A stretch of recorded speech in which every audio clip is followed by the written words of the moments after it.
Two dimensional packing of atoms. Two dimensional packing of atoms. Coin हो आप जल्दी से निकाल लो। टू डायमेंशनल पैकिंग, ये दो तरह की टू डायमेंशनल पैकिंग है।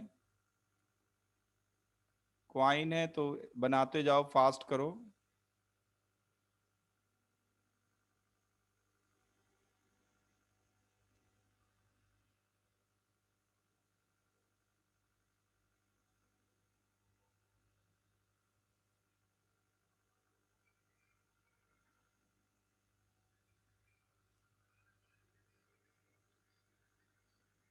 Two dimensional packing of atoms.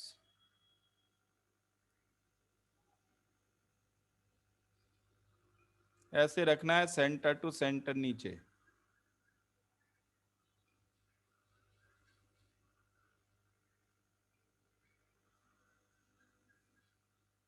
Touch करते हुए रखना है सारे।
ऐसे एटम्स टच करते हुए प्लेस करना है, फास्ट करो।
सेकंड पैकिंग इस तरह से डिप्रेशंस में रखनी है।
बना लिया इसको?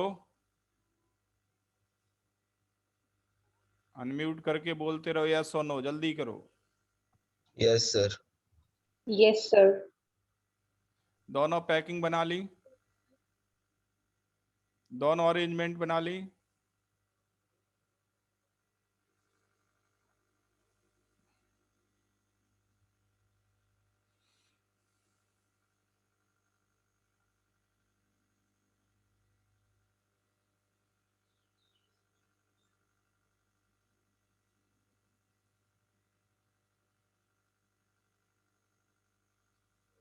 क्वाइन यूज करके जल्दी से बनाओ इनको।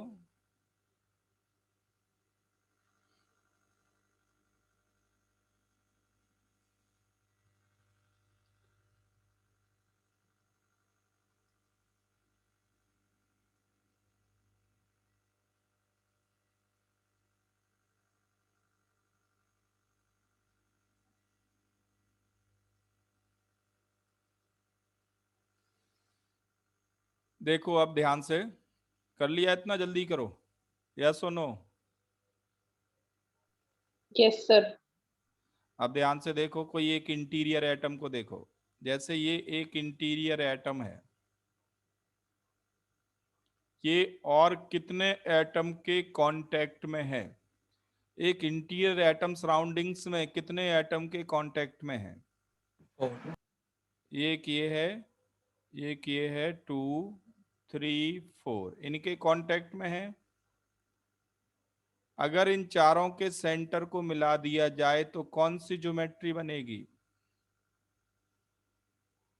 स्क्वायर। जिनके कांटेक्ट में है, अगर उन चारों एटम्स के सेंटर को मिला दें तो स्क्वायर बन जाएगा।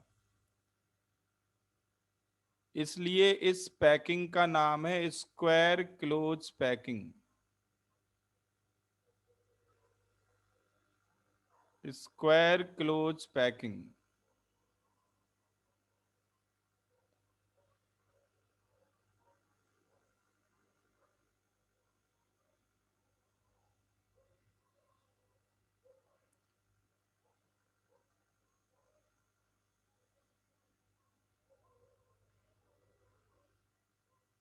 और सेकंड पैकिंग में देखो, एक इंटीरियर एटम को देखो, ये सराउंडिंग में कितने एटम्स के कांटेक्ट में है, और अगर उनके सेंटर्स को मिला दें तो कौन सी ज्योमेट्री बनेगी? जिनके कांटेक्ट हेक्सागोनल। जिनके कांटेक्ट में है उनके सेंटर्स को मिला दें तो कौन सी ज्योमेट्री बनेगी, ये देखें ध्यान से। तो ये बनेगी हेक्सागोनल ज्योमेट्री। तो इस पैकिंग का क्या नाम है 2 डायमेंशन में? इसे कहते हैं, सॉरी, इसे कहते हैं hexagonal close packing in 2 dimension. Hexagonal close packing.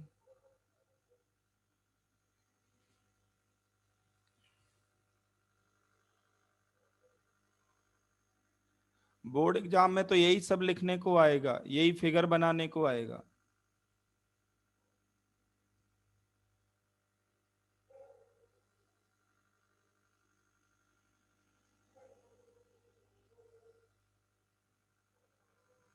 तो दो तरह की पैकिंग है, square close packing and hexagonal close packing in 2 dimension. आप इस पैकिंग को देख के क्या ये बता सकते हो कि इन दोनों पैकिंग में डेंसिटी किसकी ज्यादा होगी, किस में ज्यादा क्लोज पैकिंग है?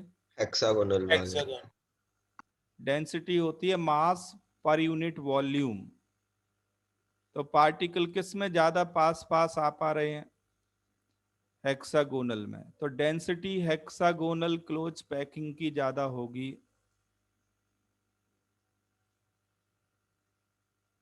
ठीक है, हेक्सागोनल क्लोज पैकिंग में पार्टिकल्स ज्यादा क्लोज हैं तो इसकी डेंसिटी ज्यादा होगी। अब मैं यहाँ पे एक टर्म डिफाइन कर रहा हूं जो आगे फ्रीक्वेंटली यूज होगा, उसे कहते हैं कोऑर्डिनेशन नंबर।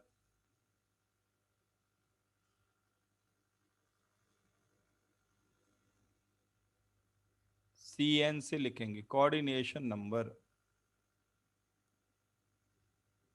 इसकी डेफिनेशन है number of nearest neighbours,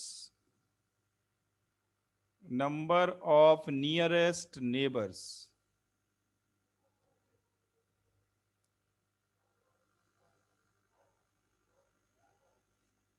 number of nearest neighbors is known as coordination number.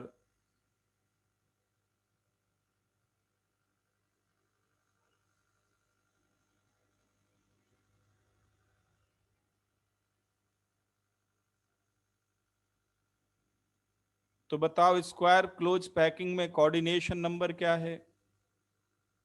मतलब कोई एक इंटीरियर एटम सराउंडिंग एटम के कितने एटम के कांटेक्ट में है? डायरेक्ट कांटेक्ट में कितने के है? 4 के। तो coordination number is 4 in square close packing.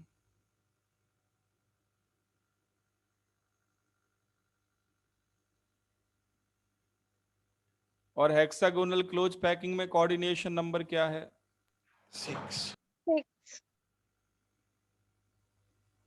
Coordination number is 6 in hexagonal close packing. देखो आप बोलते रहें, अगर चुपचाप रहेंगे तो फिर आप मुश्किल में आएंगे। जब भी पूछा जाए आप जवाब दें। तो कोऑर्डिनेशन नंबर 6 है in hexagonal close packing because an interior atom is in contact with 6 atoms in its surroundings. An interior atom is in contact with 6 atoms in its surroundings. तो हेक्सागोनल क्लोज पैकिंग में coordination number 6 है।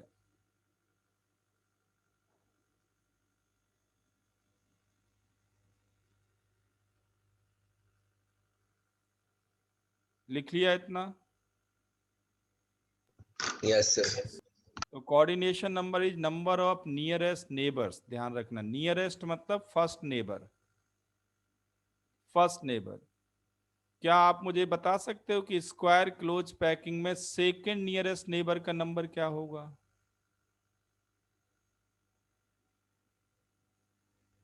Second nearest neighbours in square close packing 6.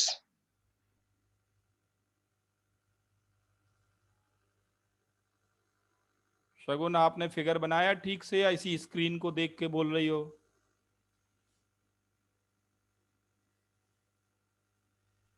Figure बनाया है sir. Figure बनाया आपने? बनाते वक्त आपको लगा नहीं कौन किसके क्लोज है? सर 4 आएगा। सेकेंड नियरेस्ट नेबर का नंबर भी 4 होगा। देखो जिनको बात समझ में नहीं आई वो देख लें। देखो इधर देखना इस फिगर को। ये कौन सा नियरेस्ट नेबर है जो आपने अभी काउंट किया? फर्स्ट नियरेस्ट नेबर है, फर्स्ट है ये, ठीक है। और ये कौन सा नियरेस्ट नेबर है? अगर मैं इसके रिस्पेक्ट में सारा कुछ सोचूं, एक इंटीरियर एटम सेलेक्ट करके, तो ये फर्स्ट नियरेस्ट हो गया, ये सेकंड हो गया। यस और नो?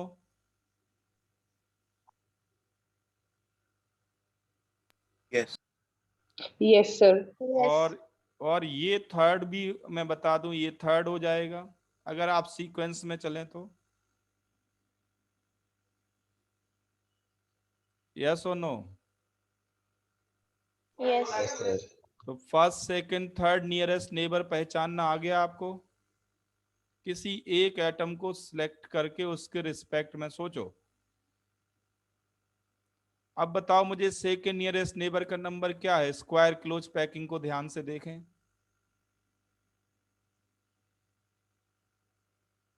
4. तो सेकंड नियरेस्ट नेबर का नंबर है, देखो एक तो आप ये बना चुके हैं, एक ये है, ठीक है, एक ये है, और एक ये भी है। ये हैं सेकंड नियरेस्ट नेबर्स, मैं 2 लिख देता हूं इनकी जगह। और कोई बताओ फिफ्थ कौन सा है, सिक्स्थ कौन सा है, अगर दिख रहा हो आपको। ये फर्स्ट नियरेस्ट नेबर है, ये फर्स्ट है जो डायरेक्ट कांटेक्ट में, ये भी फर्स्ट है, ये भी फर्स्ट है, ये भी फर्स्ट है, और ये थर्ड नियरेस्ट नेबर है।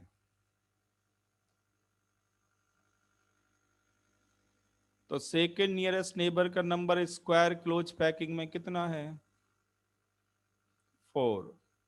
क्लियर है सबको? Yes sir. देखो आगे न्यूमेरिकल प्रॉब्लम में दिक्कत आएगी अगर आपको ये विजुअलाइजेशन क्लियर नहीं है तो।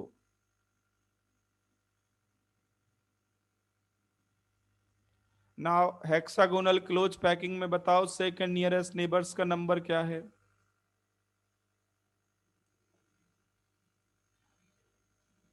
हेक्सागोनल क्लोज पैकिंग में बोलो।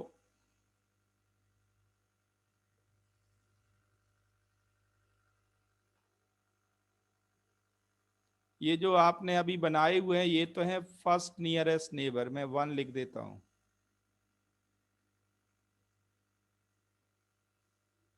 फर्स्ट नियरेस्ट नेबर का नंबर 6 है, आपको दिख रहा है।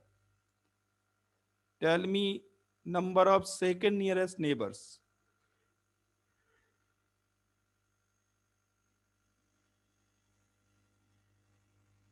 कैरम खेलते हो कैरम? सर 6 आएगा सेकेंड नियरेस्ट।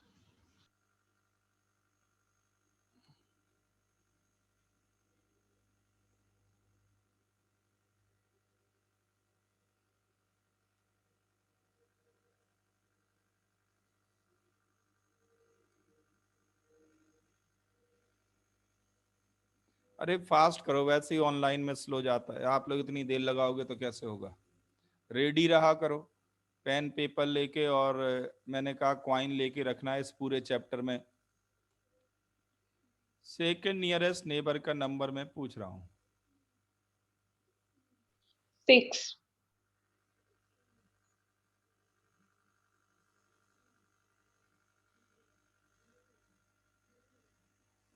मैं थोड़ा और इसको एक्सटेंड कर दूं तो आपको कंफर्ट हो जाएगा फिर समझने में।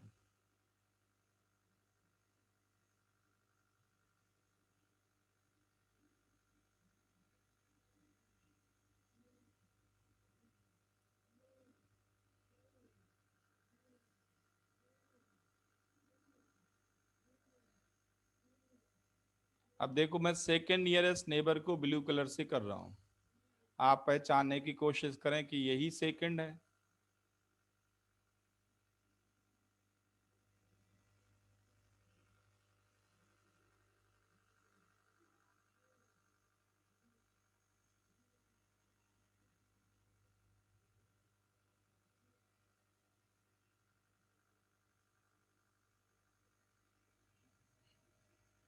बताओ यही है सेकंड नंबर पे?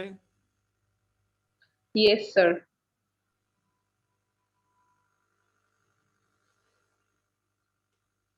थोड़ा विजुअलाइजेशन डेवलप करो, सोचो, अपने आप समझ में आ जाएगा, बिल्कुल सिंपल है। ये फर्स्ट नियरेस्ट तो आपको दिख ही रहा है, no doubt. This is second nearest neighbour, ये सेकंड है। और थर्ड कौन सा पड़ेगा? थर्ड ये होगा, this is third nearest neighbour. आप ये डिस्टेंसेस कैलकुलेट करेंगे तो आपको पता लग जाएगा, सिंपल 10th लेवल की मैथमेटिक्स है।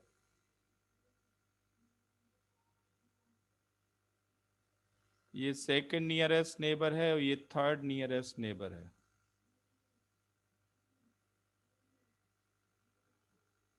आ गया समझ में सबको? अभी भी कोई कंफ्यूजन हो किसी को तो बताओ।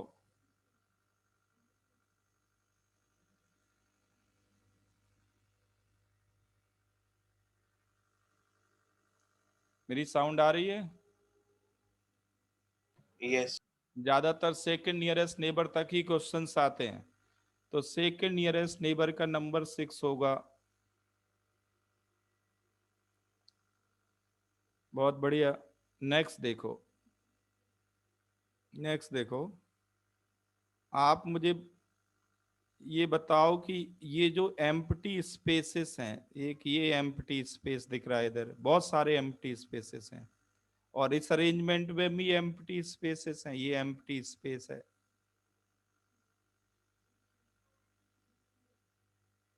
इन एम्प्टी स्पेसेस में डिफरेंस क्या है? डिफरेंस ये है कि ये एम्प्टी स्पेसेस 4 एटम से सराउंडेड है, स्क्वायर क्लोज पैकिंग में एम्प्टी स्पेस 4 एटम से सराउंडेड है। हेक्सागोनल क्लोज पैकिंग में एम्प्टी स्पेस 3 एटम से सराउंडेड है। तो जो 4 एटम से सराउंडेड एम्प्टी स्पेस है, इस वाइड का नाम है स्क्वायर वाइड।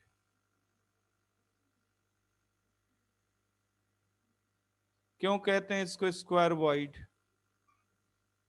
इस एम्प्टी स्पेस को स्क्वायर वाइड इसलिए कहते हैं क्योंकि जिन 4 एटम से सराउंडेड है, उन 4 एटम के सेंटर को मिलाने पे एक स्क्वायर बनता है।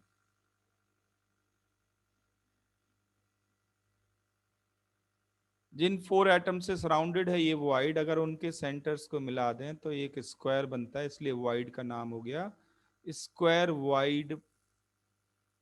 तो बताओ सेकंड अरेंजमेंट में वाइड का क्या नाम होगा? Triangular.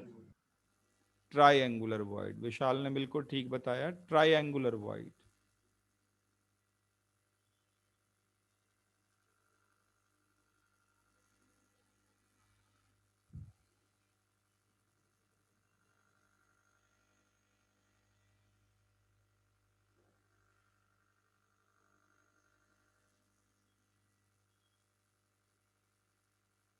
आ गया समझ में सबको? Yes sir. अब देखो एक बहुत बढ़िया प्रॉब्लम, ध्यान दो। क्या आप मुझे ये बता सकते हो कि ये जो अरेंजमेंट आपको दिख रही है square close packing, number of square wide पर एटम? क्वेश्चन है find number of square wide पर atom.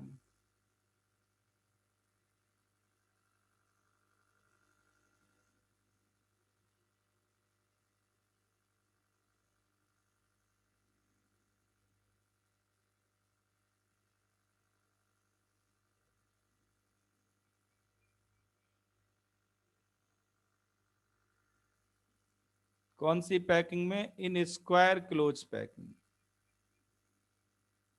In square close packing.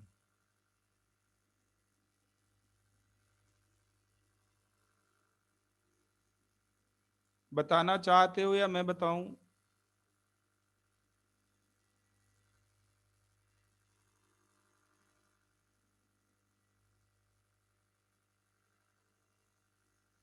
One by four.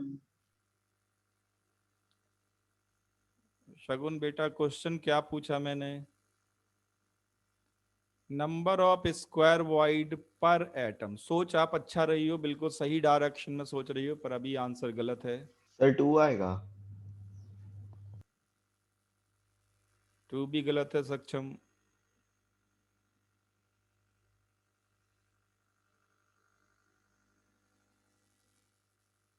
आद्या बेटा, आप क्लास में हो कि नहीं हो? Yes sir.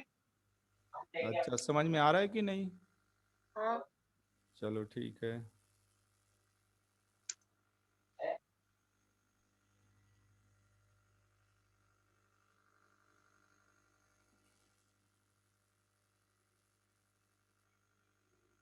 तो मैंने पूछा स्क्वायर वाइड पर एटम। ध्यान दो, कुछ ठीक सोच रहे हैं पर ठीक पूरी तरह से नहीं है। अगर मैं आपसे कहूं कि एक वाइड 4 एटम से सराउंडेड है, तो पर एटम कितना फ्रैक्शन माना जाएगा? 1/4। बिल्कुल ठीक है भाई, ये पूरा वाइड 4 एटम मिलके बना रहे हैं, तो एक एटम का कितना फ्रैक्शन माना जाएगा, कितना पार्ट माना जाएगा? 1/4। 4 लोगों में बांट दो। 1/4 हो गया एक का। ओके, अब जरा देखो एक एटम ऐसे कितने स्क्वायर वाइड में इन्वॉल्व है, इसी को ले लो जो हमने शेडेड किया।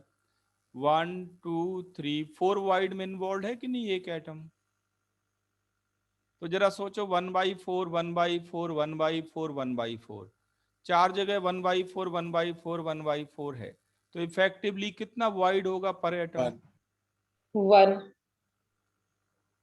1 वाइड आएगा कि नहीं।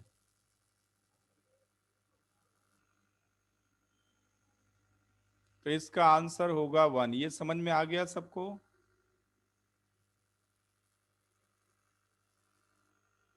Yes.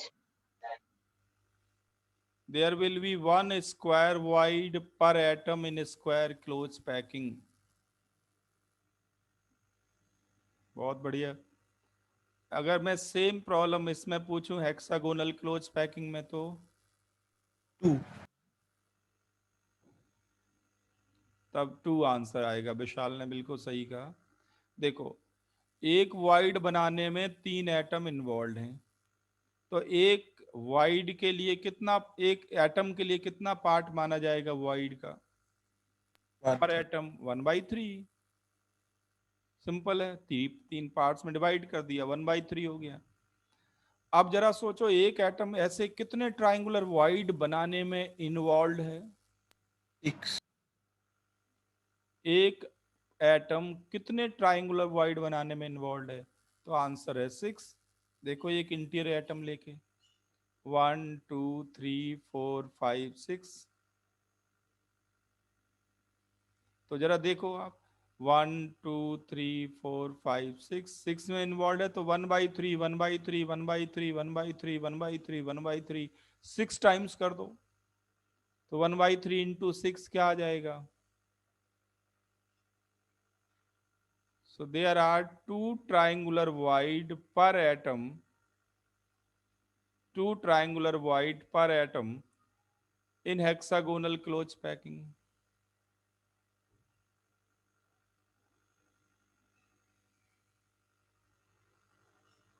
समझ में आ गया सबको। जल्दी जल्दी रिस्पॉन्स करते जाओ, Yes, sir. ऑनलाइन में Yes. बहुत स्लो जाता है।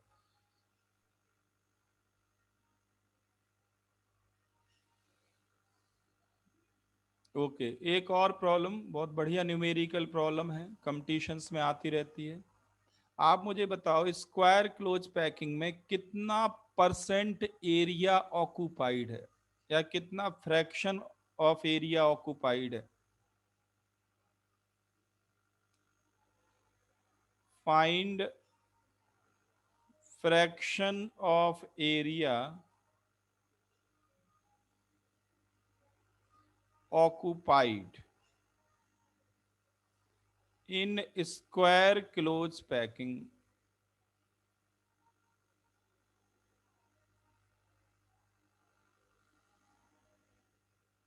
in square close packing 1/4 per atom।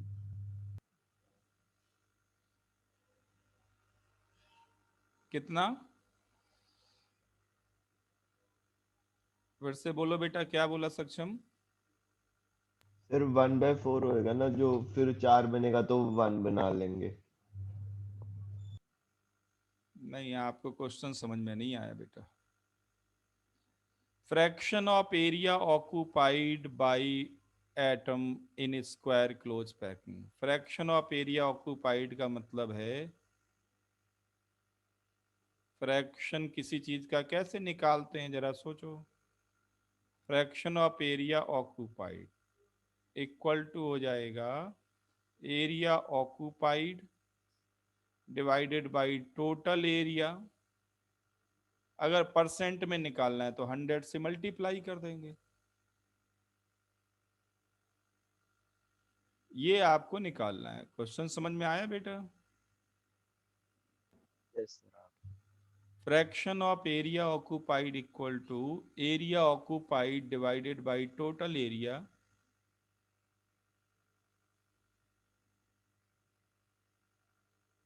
तो देखो बिल्कुल एक लाइन की प्रॉब्लम है, बताऊं मैं या करना चाहते हो।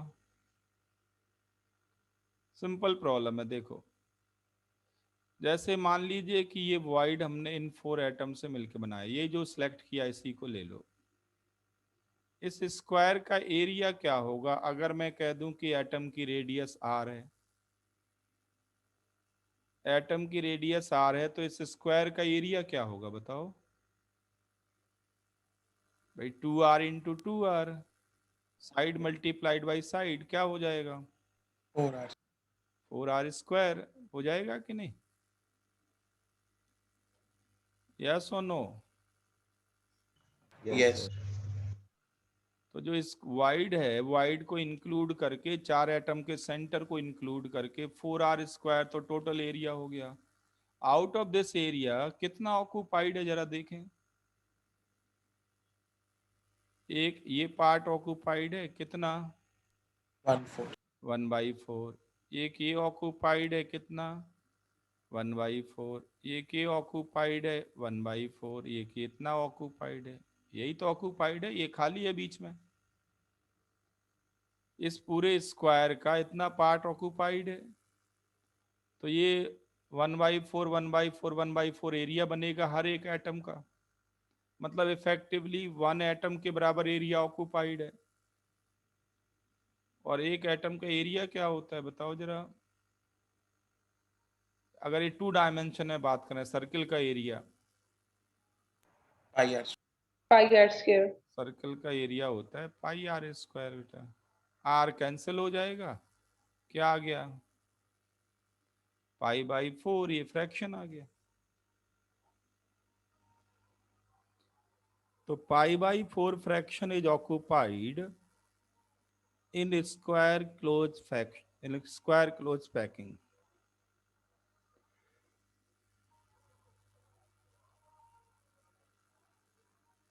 जल्दी करो, समझ में आ गया इतना? Yes, sir.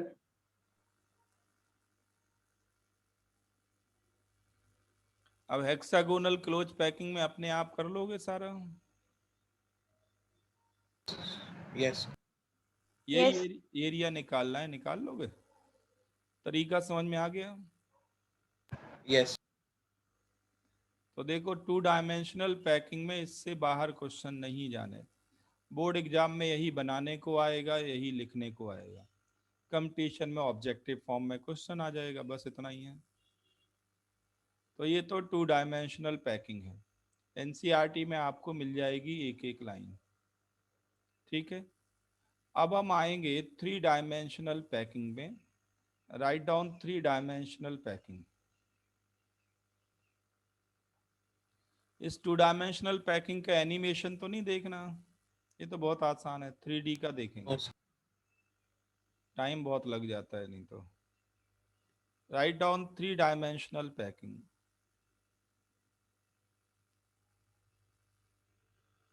अब देखो, 3 डायमेंशनल पैकिंग हम थोड़ा लिमिटेड करेंगे, पूरा नहीं करेंगे। लिमिटेड किस टर्म में मैं बात कर रहा हूँ?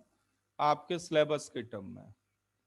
हमें 2 तरह के क्रिस्टल सिस्टम जनरेट करने जो आपके सिलेबस में है। एक तो क्यूबिक क्रिस्टल सिस्टम की हम बात करेंगे।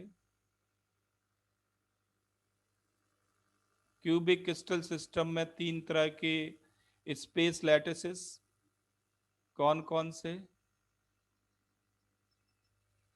एक तो प्रिमिटिव क्यूब, दूसरा बॉडी सेंटर्ड क्यूब, और तीसरा फेस सेंटर्ड क्यूब। 3 तरह के स्पेस लैटिसेस जनरेट करेंगे और कंबाइंड नेम है क्यूबिक क्रिस्टल सिस्टम। एक तो आपके सिलेबस में ये है, और दूसरा है hexagonal system, hexagonal crystal system. और इसका एक ही स्पेस लैटिस है, उसका भी यही नाम है, hexagonal close packing, HCP। Hexagonal close packing इसका एक ही होता है। ओवरऑल हमें 4 स्पेस लैटिसेस जनरेट करने हैं: primitive cube, body centred cube, face centred cube and hexagonal close packing. ये आपके सिलेबस में आगे की पूरी केमिस्ट्री, पूरा सॉलिड स्टेट इन्हीं 4 के अबाउट मूव करेगा। टोटल तो 14 ब्रेवायस लैटिसेस होते हैं, या ये कहें टोटल 14 स्पेस लैटिसेस होते हैं। 14 नहीं पढ़ने आपको, केवल 4 स्पेस लैटिसेस हम जनरेट करेंगे।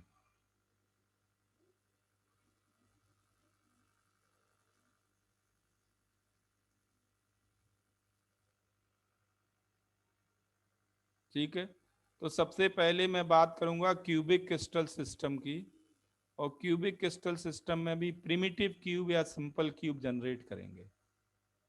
प्रिमिटिव क्यूब और सिंपल क्यूब, इसकी बात करेंगे सबसे पहले।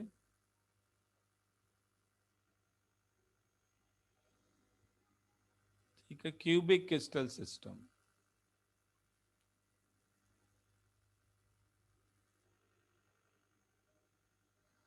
प्रिमिटिव क्यूब और सिंपल क्यूब में जनरेट कर रहा हूँ।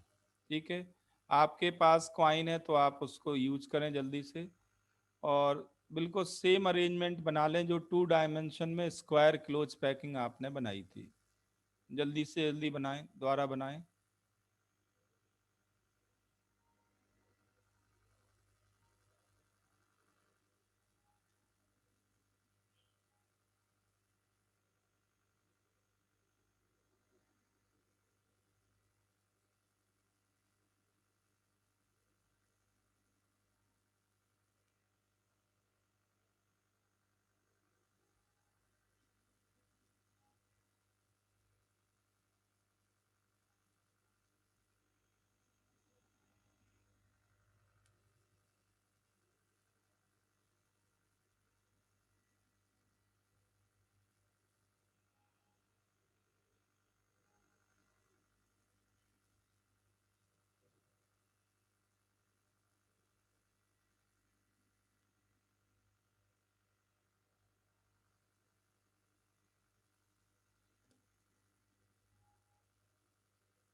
फोर रो बनानी है, एटलीस्ट 4 रो।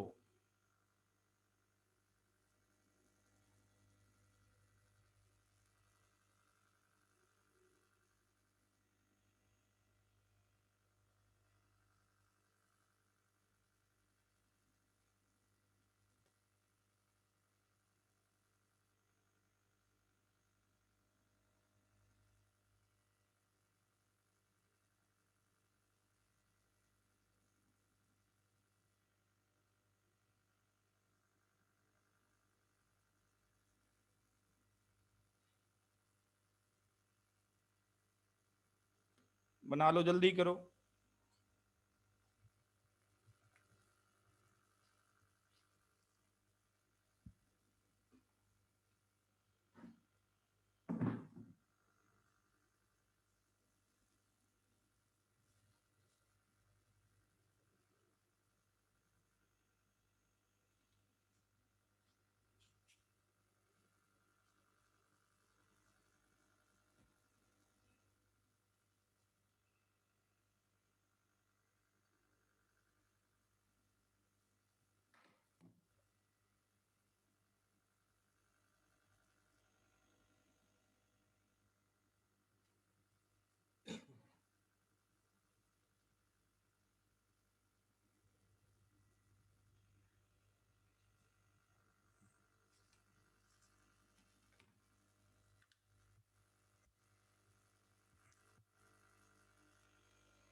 जल्दी करो, बना लिया इसको?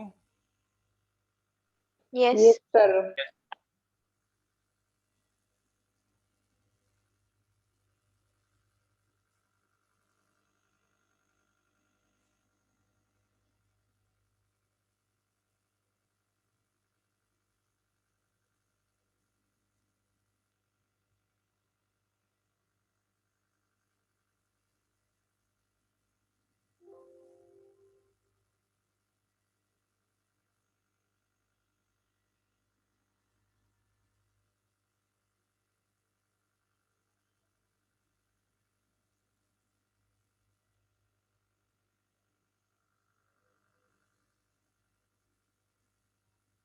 अब क्या करना है, देखो सेकंड लेयर प्लेस करनी है। इसका नाम है लेयर ए, इसे कहते हैं लेयर ए।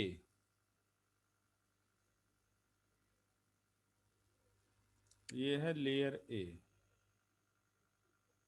अब सेकंड लेयर प्लेस करनी है एग्जैक्टली इसके ऊपर, बिल्कुल लाइक लेयर। ऐसे सोचो, इसी को कॉपी पेस्ट करना है। सेकंड लेयर बिल्कुल एग्जैक्टली फर्स्ट लेयर पे प्लेस करनी है, ठीक फर्स्ट लेयर के ऊपर।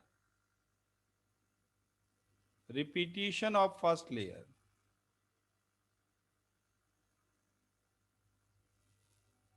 ऐसे लगेगा टॉप से देखने पे कि जैसे एक ही लेयर हो। टॉप से देखने पे आपको ऐसे लगेगा कि एक ही लेयर है, बट रियलिटी में ये लेयर के ऊपर लेयर के ऊपर लेयर है।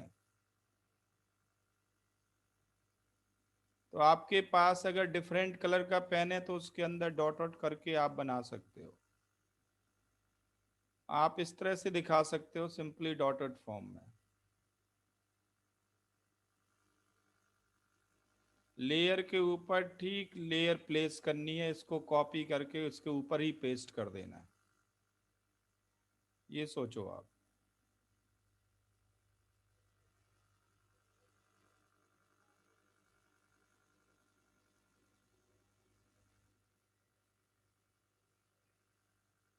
ऐसे आपको रखते जाना है। तो ये रिपीटिशन हो गया फर्स्ट लेयर का,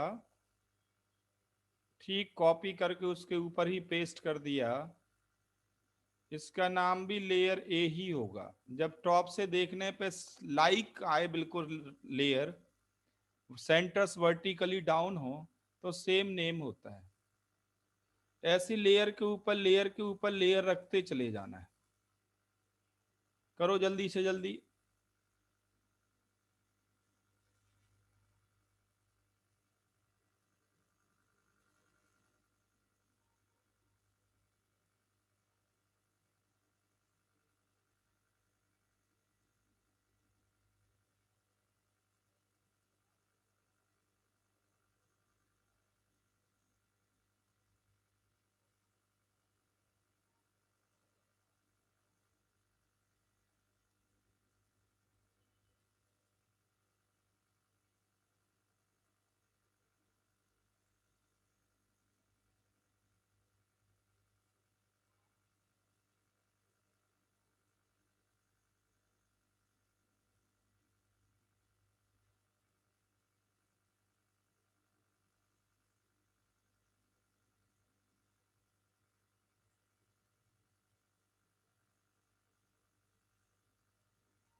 कर लिया इसको?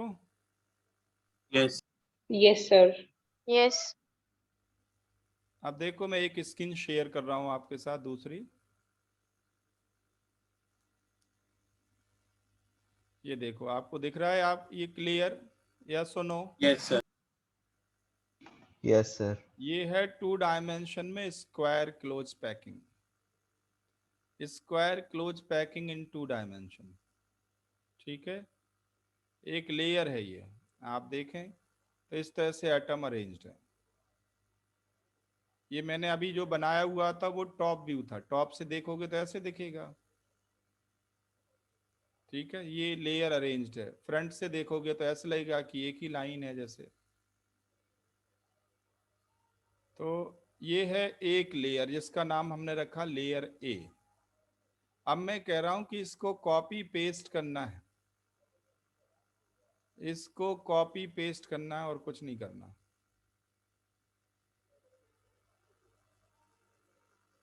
ऐसे बिल्कुल centre to centre vertically up आ जाएगा, बिल्कुल कॉपी कर देना है। आया समझ में आप सबको क्या करना है?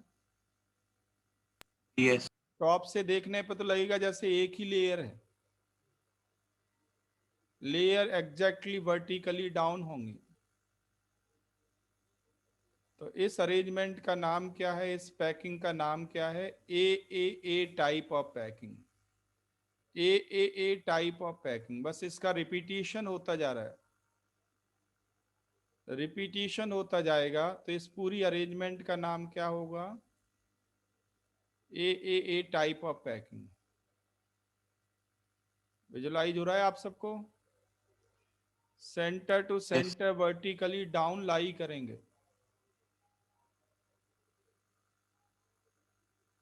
ये पैकिंग हमने 3 डायमेंशनली की है।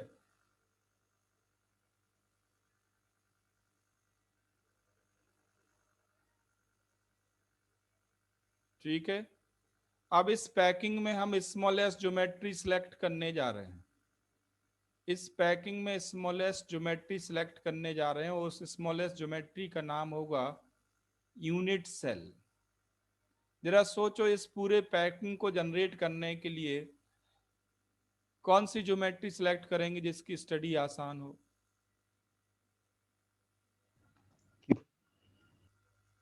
आंसर है primitive cube. Primitive cube select करेंगे। कैसे प्रिमिटिव क्यूब सिलेक्ट करेंगे? आप देखो, ये आपने फिगर बनाया हुआ है, मैं इसकी बात कर रहा हूं। फर्स्ट लेयर के 4 एटम और सेकंड लेयर के भी 4 एटम जो ठीक उसके ऊपर हैं। फर्स्ट लेयर के 4 एटम और सेकंड लेयर के 4 एटम जो उसके ऊपर है, उनके सेंटर्स को मिला दो, कौन सी ज्योमेट्री बनेगी जरा देखो। टोटल 8 एटम हो गए ना, फर्स्ट लेयर के 4 और ऊपर वाली लेयर के भी 4, Cube. टोटल 8 एटम हो गए। तो एक क्यूब बनेगा। आप बना लो साइड में क्यूब। ये यूनिट सेल है, ये यूनिट सेल है।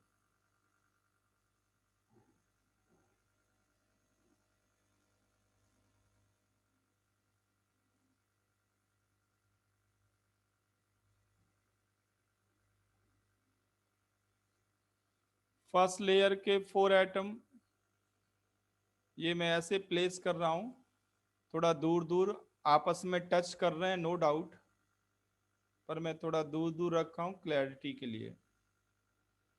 ये फर्स्ट लेयर के 4 एटम्स,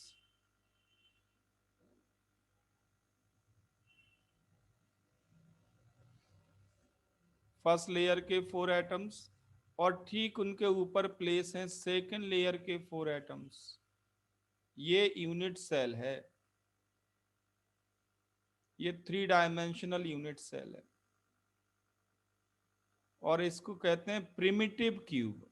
प्रिमिटिव क्यूब क्यों कहते हैं? प्रिमिटिव क्यों कहते हैं? सेंटर्ड क्यों नहीं कहते? Particle at corners. Because particles are lying only at the corners.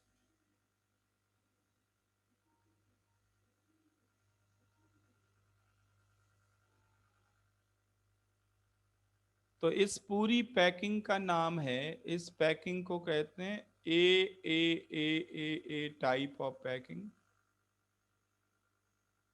Packing और अरेंजमेंट, जब लेयर रिपीट होती जाए एक के ऊपर एक, बिल्कुल लाइक लेयर कॉपी पेस्ट करते चले जाना है, तो पैकिंग का नाम है ए टाइप ऑफ पैकिंग। और इसमें प्रेजेंट है कौन सी unit cell? Primitive unit cell और सिंपल क्यूबिक यूनिट सेल। ये है प्रिमिटिव क्यूब।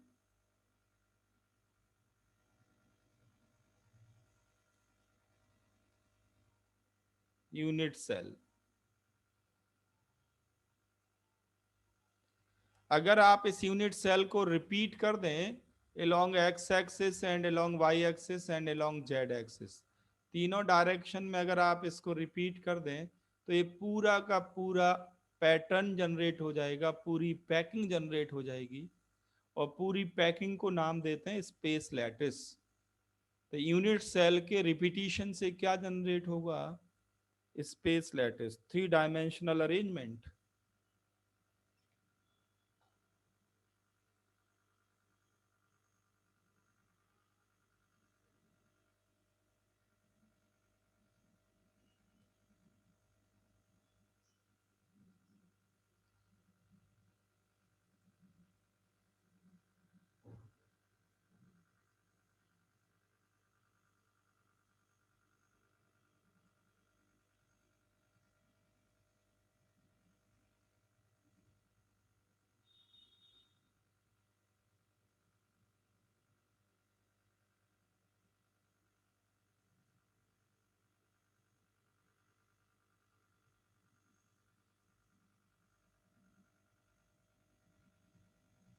लिख लिया इसको? Yes. अब ध्यान देना, Yes, ये sir. एटम आपस में कांटेक्ट में है। मैंने दूर दूर बनाए हैं क्लैरिटी के लिए, पर ये सब कांटेक्ट में है और इसके ऊपर ठीक ये रखा हुआ है। तो अगर मैं कहूं कि क्यूब की एज लेंथ a है, अब अगर क्यूब की साइड लेंथ a है या एज लेंथ a है, तो a और r में क्या रिलेशन होगा बताओ? A is equal to 2R. Atom की रेडियस r है और ये सब टच कर रहे हैं आपस में, ठीक इसके ऊपर ही रखा है। तो क्या हम ये कह सकते हैं a equal to 2r? Yes और नो? Yes, sir. मैं रिपीट कर दूं, आगे के न्यूमेरिकल क्वेश्चंस आपके इसी 3D व्यू पे डिपेंड करेंगे कि कितना क्लियर आपके दिमाग में ये पिक्चर सेट है। तो एज लेंथ ए है edge length, edge of the cube, और आर है रेडियस ऑफ द एटम, और ये टच कर रहे हैं आपस में। तो edge length A equal to 2r, ये आपस में टच कर रहे हैं। मैं एक बार फिर से आपको वही स्क्रीन शेयर कर रहा हूं, ये आप देख लें, ठीक इसके ऊपर रखा हुआ है। अब मैं कौन से 4 एटम की बात कर रहा हूं? एक लेयर की और फिर उसके ऊपर वाली लेयर के 4 एटम की बात कर रहा हूं। मैं एक बार फिर से बता दूं, देखो मैं इनकी बात कर रहा हूं, मैं डिफरेंट कलर से कर देता हूं।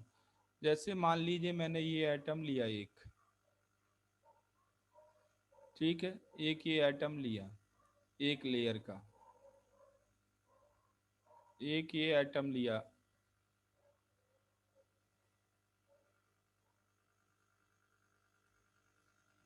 ऐसे ये एक ये एटम, ये 4 एटम मैंने लेयर ऊपर टॉप लेयर के ले लिए।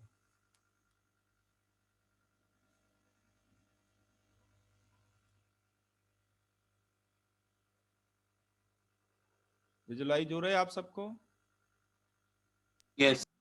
और 4 Yes, sir. एटम इनके नीचे वाले भी, मैं उनको भी ग्रीन कलर से कर रहा हूं।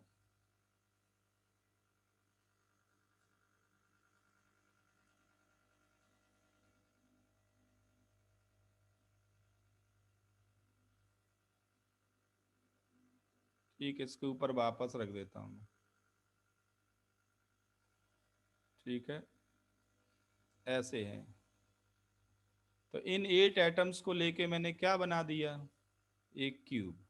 और इसके रिपीटिशन से पूरी पैकिंग जनरेट हो जाएगी कि नहीं होगी? Yes.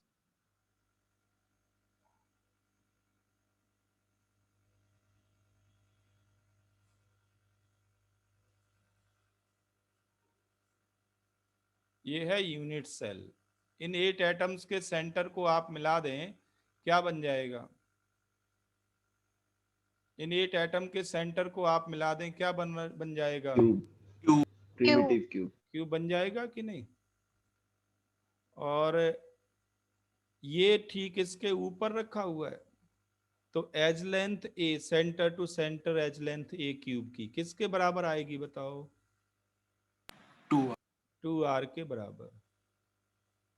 3D बिल्कुल क्लियर है आप सबको? Yes, sir. Yes. Yes, sir. चलो ठीक है, अगर ये 3D क्लियर है तो क्या मुझे ये बता सकते हो कि इस 3 डायमेंशनल पैकिंग में कोऑर्डिनेशन नंबर क्या होगी?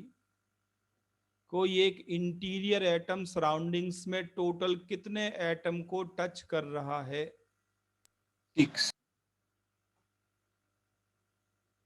कोई भी एक इंटीरियर एटम सराउंडिंग्स में टोटल कितने एटम्स के डायरेक्ट कांटेक्ट में है? That is the nearest neighbours, और उसे कहते हैं कोऑर्डिनेशन नंबर। 6. सबका आंसर 6 है। पैकिंग आपके सर। सामने है। Yes. Yes, sir. 6. पैकिंग आपके सामने है।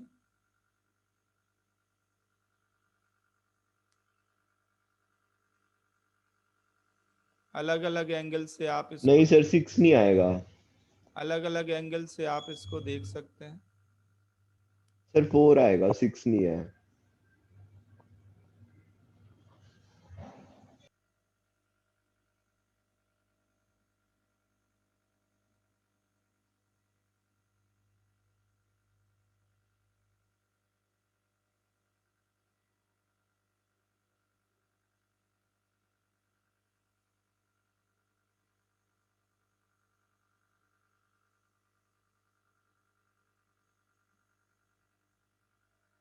सोच लिया सबने?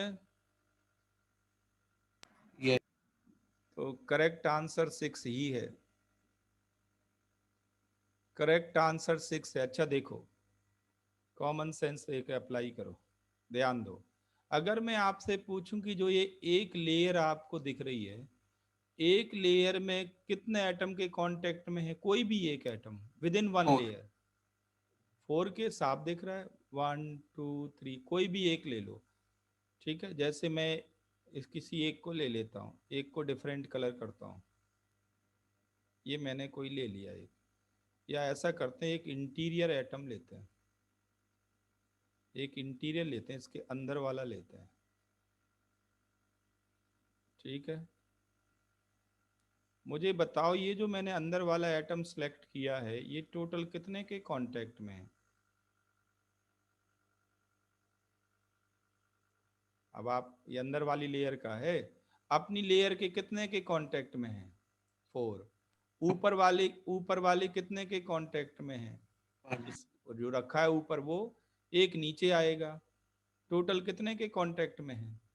6. 6. विजुलाइज हुआ कि नहीं हुआ?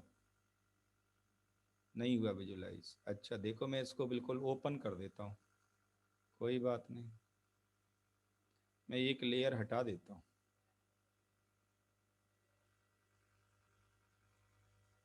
दो लेयर हट गई, हटानी है एक।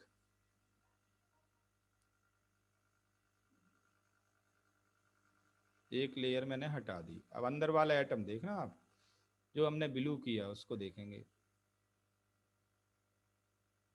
कहाँ गया वो ब्लू किया था जो? अच्छा, हमने इधर साइड वाली लेयर हटा दी है।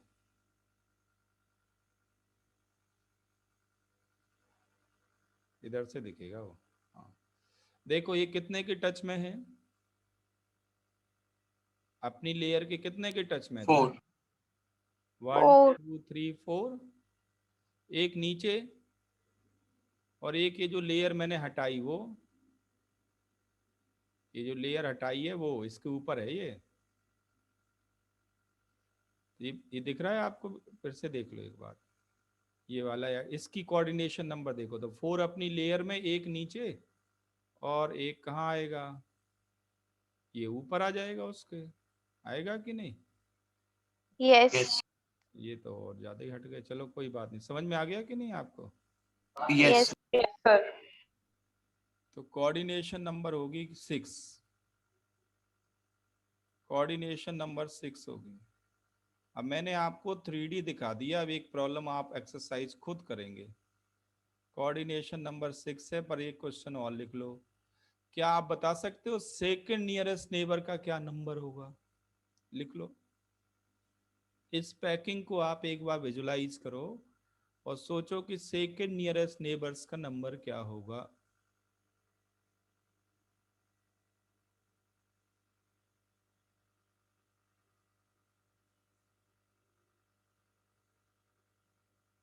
ठीक है, लिख लो। नेक्स्ट क्लास तक सोचना, कोई बात नहीं।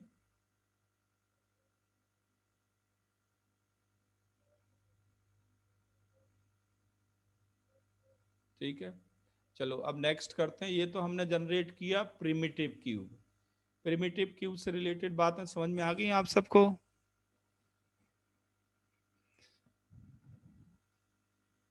अरे मेरी साउंड आ रही है कि नहीं? Yes. Yes, sir. Yes, sir. अच्छा, तो ये तो बात हुई प्रिमिटिव क्यूब। दूसरा लिखो body centred cubic close packing.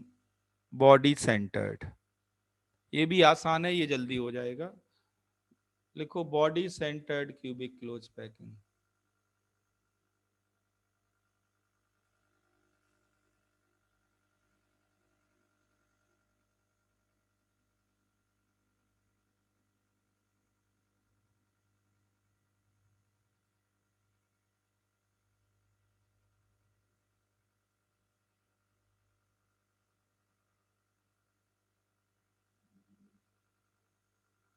Body centred cubic close packing में क्या करना है आपको? Body centred cubic close packing, BCC भी कहते हैं। इसमें within one layer atoms contact में नहीं होते। Atoms are not in contact within one layer. थोड़ा दूर दूर रखना है।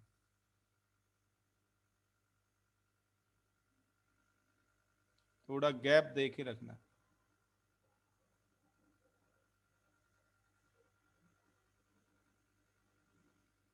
Atoms are not in contact within one layer.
बना लो इसको, जल्दी करो।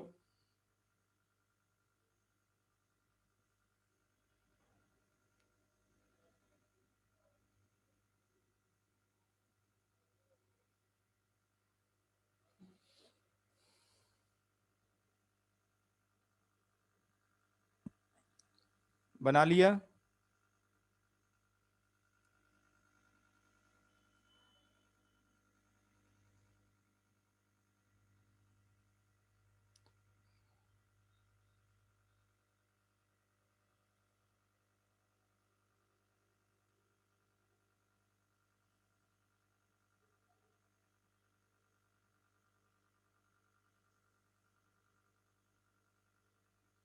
बना लिया इसको?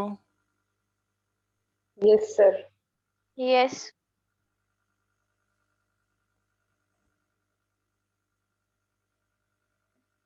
चलो ठीक है, आगे देखो। अब सेकंड लेयर कैसे प्लेस करनी है, ये तो हो गई लेयर ए।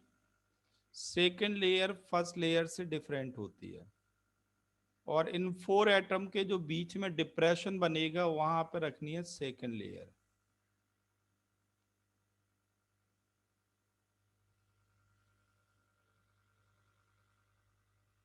ऐसे प्लेस करनी है सेकंड लेयर। सेकंड लेयर के एटम भी आपस में टच नहीं करेंगे।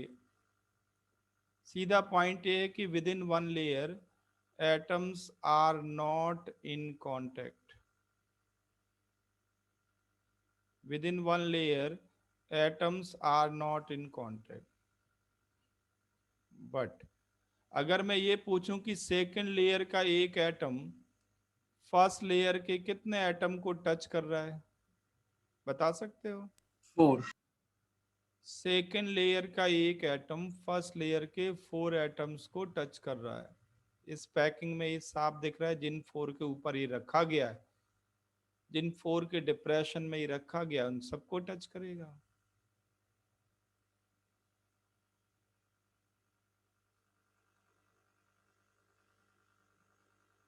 ये सेकेंड लेयर है। तो टॉप से देखने पे फर्स्ट लेयर का सेंटर और सेकेंड लेयर का सेंटर डिफरेंट होंगे, इसलिए इसका नाम भी डिफरेंट रखेंगे। इसका नाम भी डिफरेंट रखेंगे, इसे कहेंगे लेयर बी।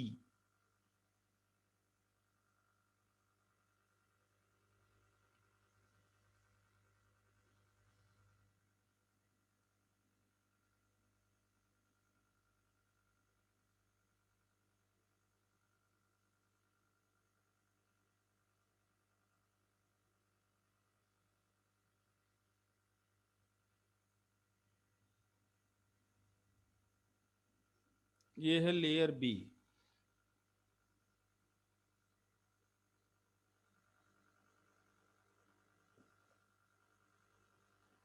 और ये है लेयर ए।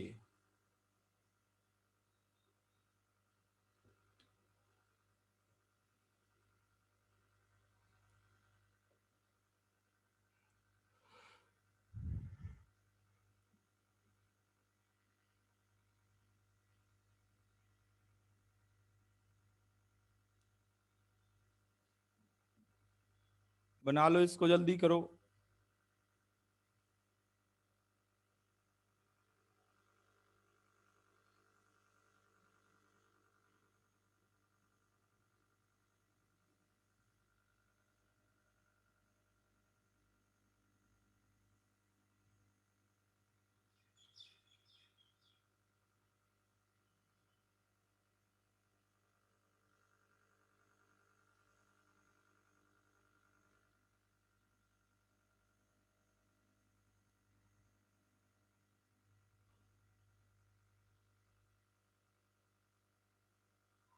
बना लिया? yes, Yes, sir. अब देखो, जो थर्ड लेयर है, थर्ड लेयर वो फर्स्ट का रिपीटिशन है। फर्स्ट को कॉपी करना है थर्ड लेयर के लिए, बिल्कुल फर्स्ट। इस अब ये जो एटम है ना, इसके ठीक ऊपर 4 एटम और दिखाई पड़ेंगे, वो है थर्ड लेयर। तो थर्ड लेयर फर्स्ट लेयर का रिपीटिशन।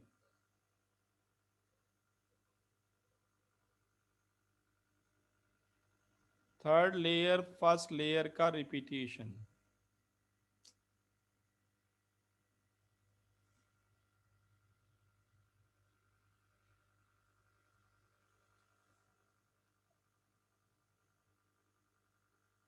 बिल्कुल ऊपर प्लेस कर देना है।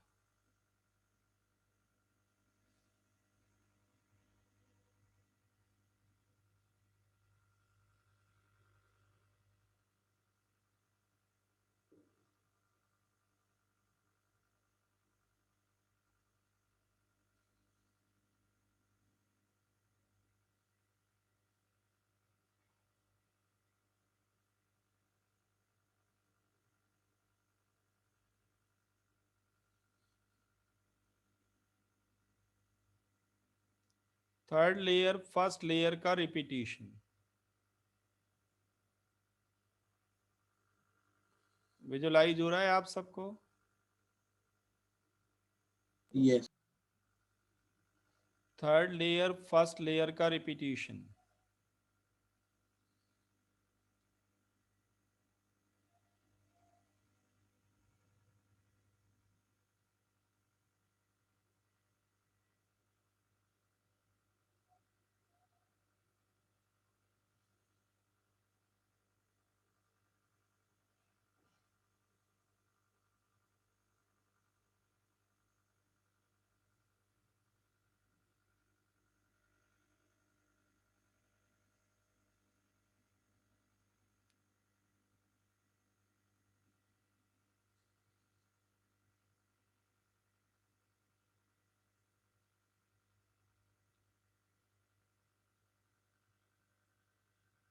ये मैंने प्लेस कर दी थर्ड लेयर पर ये फर्स्ट का रिपीटिशन है तो इसलिए इसका नाम भी होगा लेयर ए।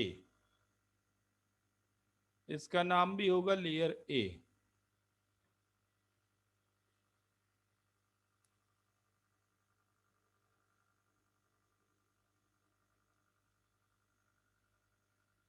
इसे भी लेयर ए ही कहेंगे। और फोर्थ लेयर सेकंड का रिपीटिशन होगी। फोर्थ लेयर सेकंड का रिपीटिशन होगी, मतलब ऑल्टरनेट लेयर्स रिपीट होंगी। तो इस पैकिंग को कहते हैं, ओवरऑल पैकिंग को कहते हैं A B A B A B type of packing. First third same है, फर्स्ट थर्ड फिफ्थ सेवंथ ये सब सेम है, और सेकंड फोर्थ सिक्स्थ ये सेम है। तो पैकिंग का नाम हो गया A B A B A B.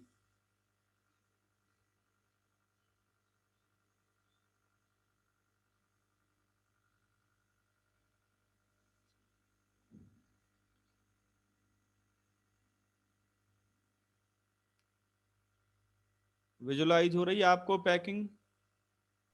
Yes, Yes. sir.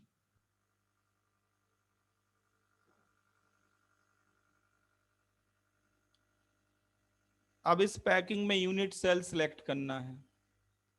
इस पैकिंग में यूनिट सेल सिलेक्ट करना है। तो इस पैकिंग में यूनिट सेल होती है बॉडी सेंटर्ड। आप देखें कैसे आई ये बॉडी सेंटर्ड। आप देखो उसके रिपीटिशन से पूरा का पूरा पैटर्न जनरेट हो जाएगा। ये पूरी पैकिंग जनरेट हो जाएगी अगर उसको एक्स वाई जेड एक्सिस में रिपीट कर दें। और पूरी 3 डायमेंशनल अरेंजमेंट को कहते हैं स्पेस लैटिस। यूनिट सेल है बॉडी सेंटर्ड।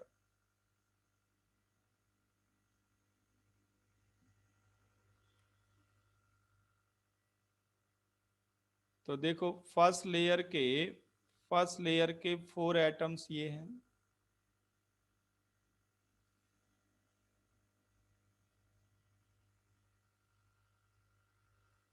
और नेक्स्ट थर्ड लेयर के 4 एटम्स ये हैं, थर्ड लेयर।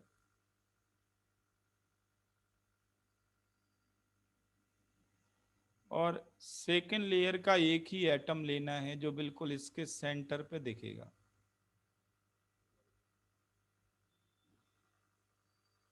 टोटल 9 एटम्स हमने ले लिए। टोटल 9 एटम्स हमने ले लिए।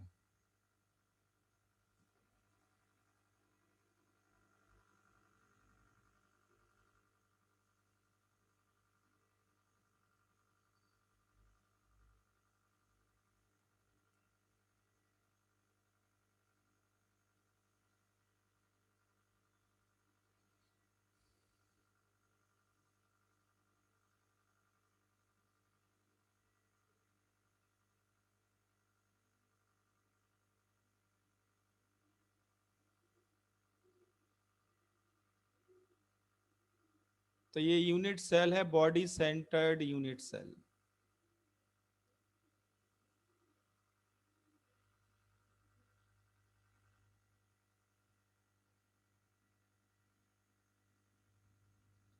बना ली?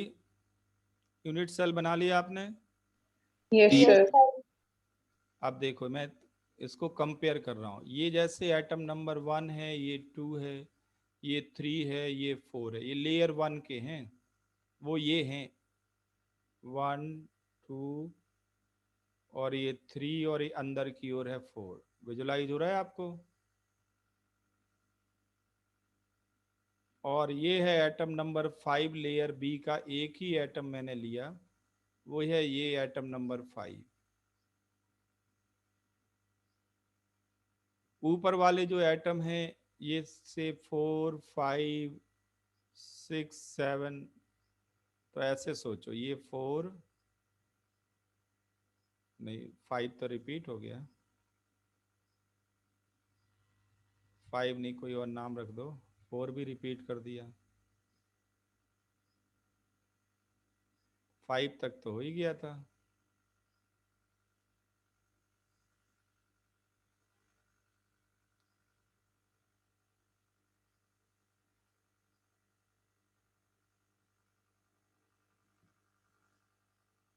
अच्छा ये है से 6 7 8 9, तो ये बनेगा 6th, ये 7th, ये हो गया 8 और ये हो गया 9। कंपेयर कर पा रहे हो इसको यूनिट सेल से? जल्दी करो, यस और no? Yes, sir.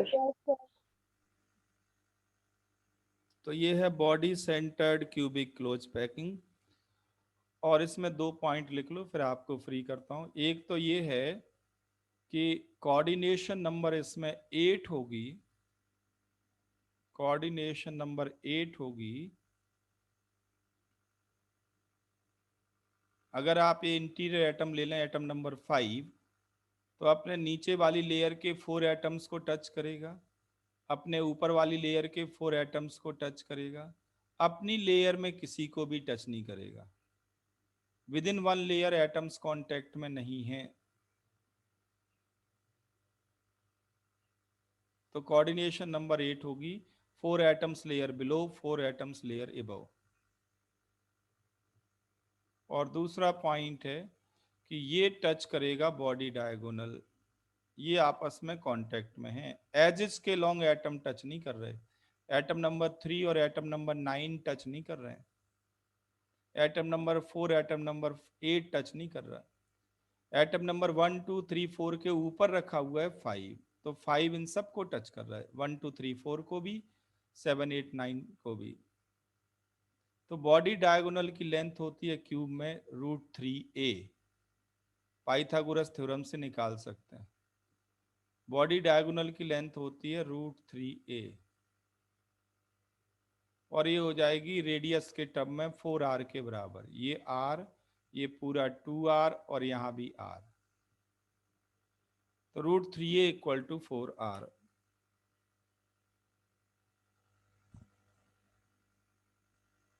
Body diagonal की लेंथ √3a होती है।